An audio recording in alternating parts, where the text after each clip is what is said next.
My beloved children, good morning all of you. आज हम आप लोगों को माहेश्वर सूत्र के विषय में बताएंगे, जो कि व्याकरण में बहुत ही इम्पोर्टेंट है।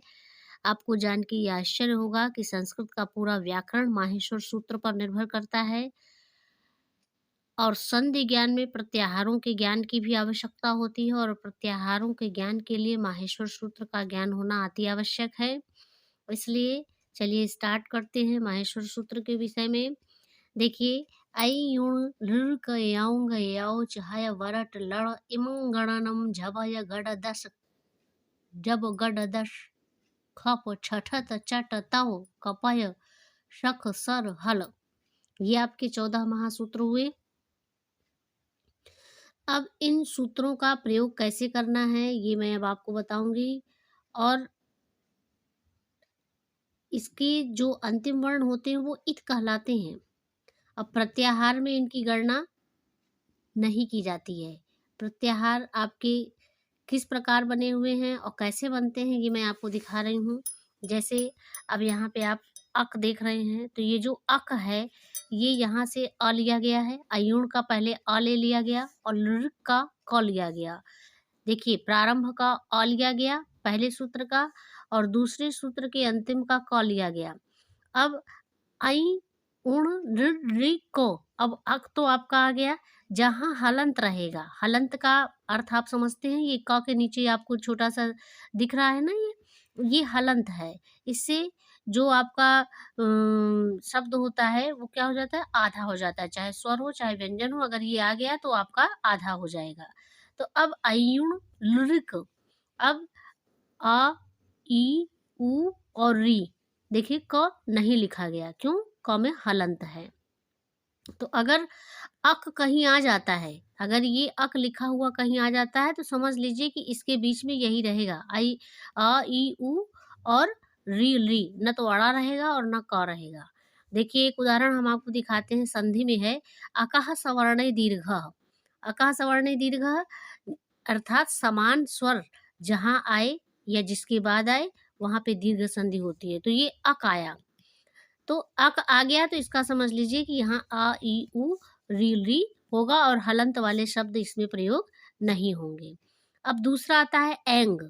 एंग देखिए, ए ओंग लिखा हुआ है ना थर्ड में, ए ओंग। तो ए में हलंत नहीं है, ओ में हलंत नहीं है, लेकिन अंगा में है। तो यहाँ एंग में देखिए क्या आया, ए और ओ आया और अंगा नहीं आया। तो यहाँ एंग हो गया एओंग। ओके, फिर उसके बाद आपका आता है एच। ये देखिए थर्ड प्रत्याहार है आपका एच। अब एच में देखिए एच आया है, तो छोटा ये वाला ए यहाँ से लिया गया, ए औ अंगा, ए औ च। तो अब हम अंगा नहीं लगाएंगे और च नहीं लगाएंगे, क्योंकि अंगा में भी आपका हलंत है और च में भी हलंत है। तो यहाँ केवल लेंगे हम क्या, ए औ और ए ओ और आए और औ। ये अंगा और च हटा देंगे तो क्या हो जाएगा, ए औच। अब आपका आता है एच। एच आता है, तो एच में क्या करेंगे, एच में आपका देखिए ए और च है, तो ए और च में हलंत है इसलिए नहीं लिया गया। तो क्या माना जाएगा, ए और औ, केवल केवल ए और औ माना गया। अब जैसे अच है, अच देखिए आपका ये आता है अच। अच कहाँ से है, यहाँ से लेके यहाँ तक आएगा अच। चौथा नंबर का लास्ट और पहला नंबर का पहला स्वर आपका अ, और ये व्यंजन आपका च। अब हलंत लग गया तो ये आधा हो गया और इसको लिया भी नहीं जाएगा। तो ए औच में क्या क्या आया, आ ई उ री री ए औ आए औ, इतना आया। देखिए यहाँ पे मिला लीजिए। इस तरह से प्रत्याहार बनते हैं। अब जश है, जश में ज कहाँ से लिया गया है, ये 10वें का पहला देखिए, और श कहाँ से लिया गया है, 10वें का लास्ट वाला देखिए, ज ब ग ड दश। अगर आपसे कहा जाता है जश, तो समझ जाइए कि ज ब ग ड दश है और उसमें श की गिनती नहीं हुई। इस प्रकार से पूरे 42 प्रत्याहार का निर्माण किया गया है और उस पे बृहद व्याकरण निर्भर करता है। देखिए, फॉर एग्जाम्पल मैं थोड़ा सा आपको बता दे रही हूँ संधि। अब संधि में देखिए, दो वर्णों के मेल को संधि कहते हैं। ये मुख्यतः 3 प्रकार की होती है। अच, यहाँ आया ना, देखिए अच संधि, स्वर संधि। अब अच संधि में अगर आपको देखना है कि अच में बीच में कौन सा आएगा, तो यहाँ चल के आप देख सकते हैं। अ आया और च कहाँ है आपका? ये है अच। अब बीच में आपका क्या आता है? अ, ई, उ, री, ए, औ, आए, औ। ये बीच में आपका अच संधि में आ गया। अब अच संधि किसको कहते हैं? स्वर संधि को कहते हैं। और स्वर संधि किसको कहते हैं? स्वर से स्वर का मेल हो तो वो स्वर संधि कहलाती है।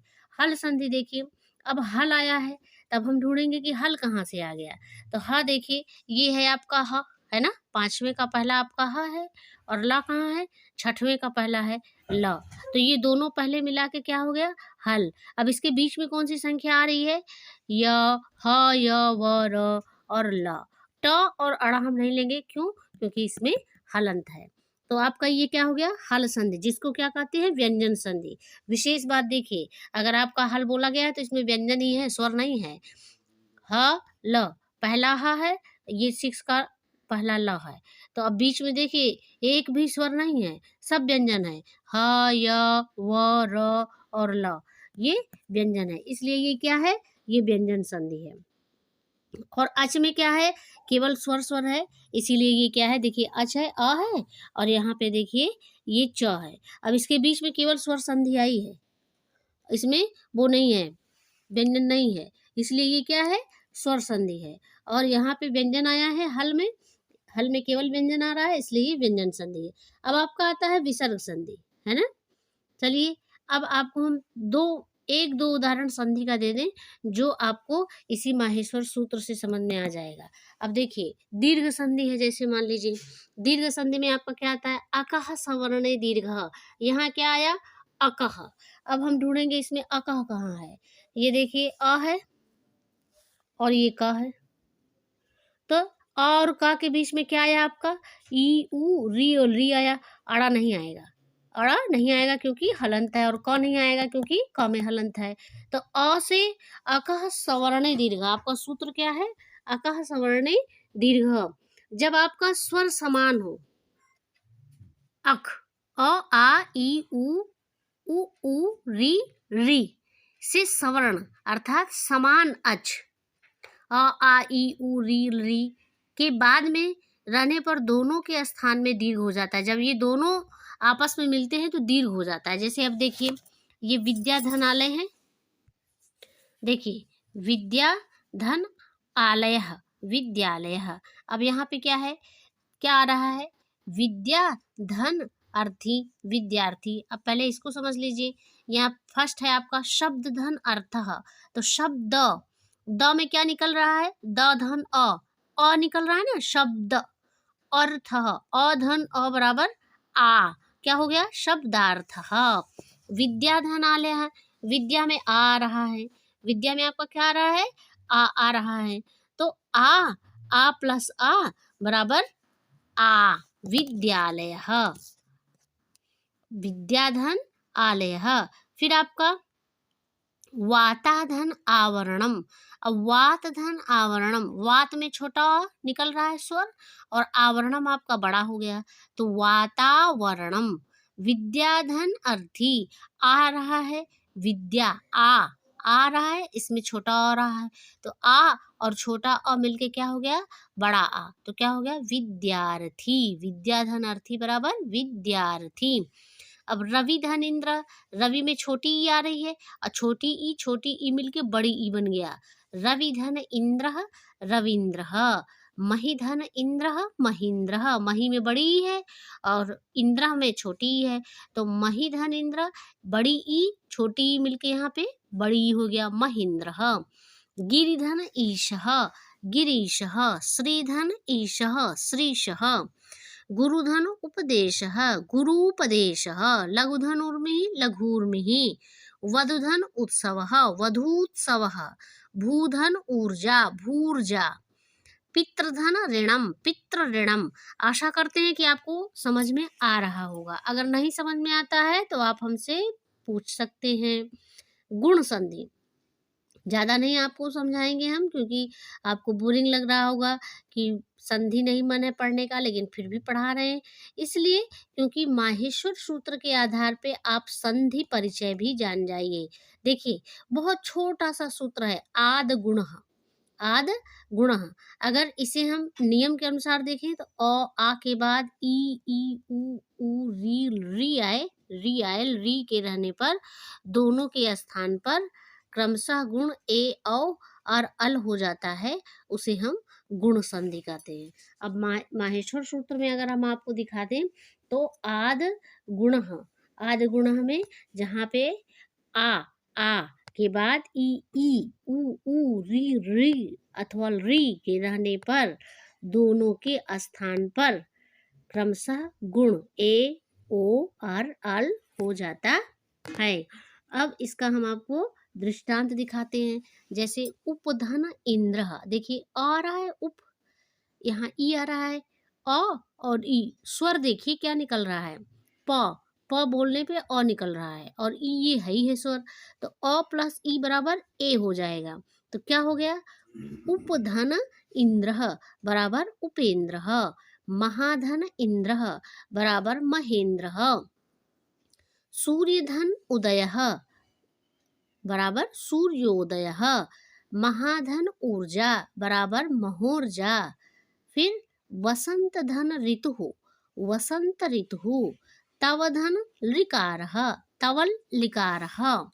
अब आपका आता है उमाधन ईश उमेश, देखिए आ रहा है बड़ा आ और ये ई आ रहा है, तो बड़ा आ और बड़ी ई मिलके ए हो गया, तो क्या हो गया, उमाधन ईश उमेश, गणधन ईश गणेश, महाधन उत्सव महोत्सव, सूर्यधन ऊष्मा सूर्योष्मा, वर्षाधन ऋतु वर्ष ऋतु।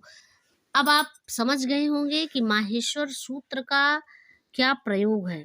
माहेश्वर सूत्र बहुत ही महत्वपूर्ण है और आप लोग माहेश्वर सूत्र को अगर याद कर लेते हैं, उससे प्रत्याहार बनाकर प्रत्याहार का प्रयोग करते हैं, तो आपके लिए व्याकरण बहुत ही सरल हो जाएगा।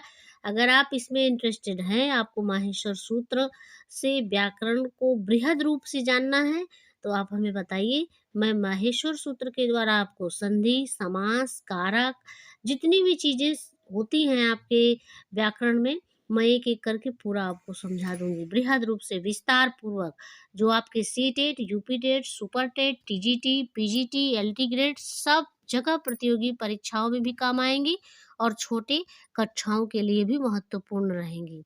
Okay, thank you all of you and take care.